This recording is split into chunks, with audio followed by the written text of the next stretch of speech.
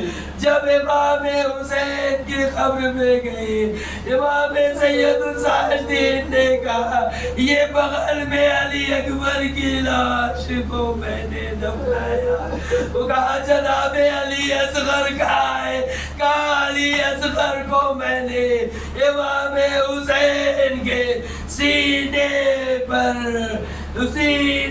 پر دفنایا تھا۔ آزادارو، اسی لیے جب آپ کربلا زیارت کو جائیں گے، امام حسین کی قبر کے ساتھ علی اکبر کی قبر موجود ہے، علی اصغر کی قبر موجود ہے۔ جب ایک ایک قبر پر جناب زینب گریہ کر چکی آخری مسائب، جناب زینب نے کہا اے بیٹا سید الساجدین، ارے میرا بھیا باہر، ارے اس کی قبر کہاں ہے؟ جناب سید الساجدین نے کہا میرا چچا نہر فرات پر شہید ہوا تھا، اے پھوپھی آئیے میں چچا عباس کے پاس لے جا رہا ہوں، مگر اس سے پہلے میں اس مقام کی زیارت کرا دوں جہاں میرے چچا کا پہلا شانہ قلم ہوا، میں اس جگہ کی زیارت کرا دوں جہاں دوسرا شانہ قلم ہوا۔ اب جب زینب عباس کی قبر پہ پہنچی، کیا دیکھا؟ ایک چھوٹی سی قبر ہے، ارے قبر کو دیکھنا تھا، زینب تڑپ جاتی ہے، ارے بیٹا سجاد، ارے میرا بھیا باز تو کافی لمبی خط و قامت کا تھا، یہ قبر چھوٹی کیسے ہے؟ ارے سید الساجدین نے کہا جب عباس شہید ہو گئے، جب عباس شہید ہو گئے، ارے ملعون آگے بڑھے، عباس کے لاشے کے ٹکڑے کیے گئے، میں نے ایک ایک ٹکڑا اٹھایا اور اس قبر میں عباس کے لاش کے ٹکڑے میں نے اپنے ہاتھوں سے دفنائے۔ ارے جب جناب زینب نے گریہ کیا، عباس کی قبر لرزنے لگی، لرزنے لگی، ایسا لگا تلا تم برپا ہو جائے گا، تلا تم برپا ہو جائے۔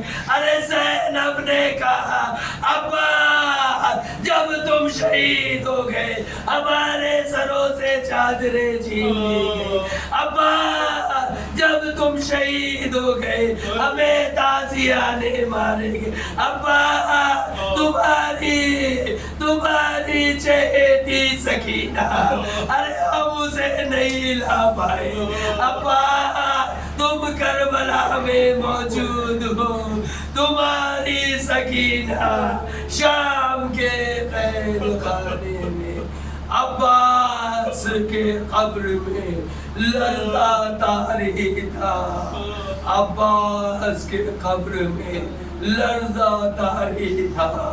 زینب اپنے بھیا حسین کا چہلم منانے کربلا میں آئی ہے۔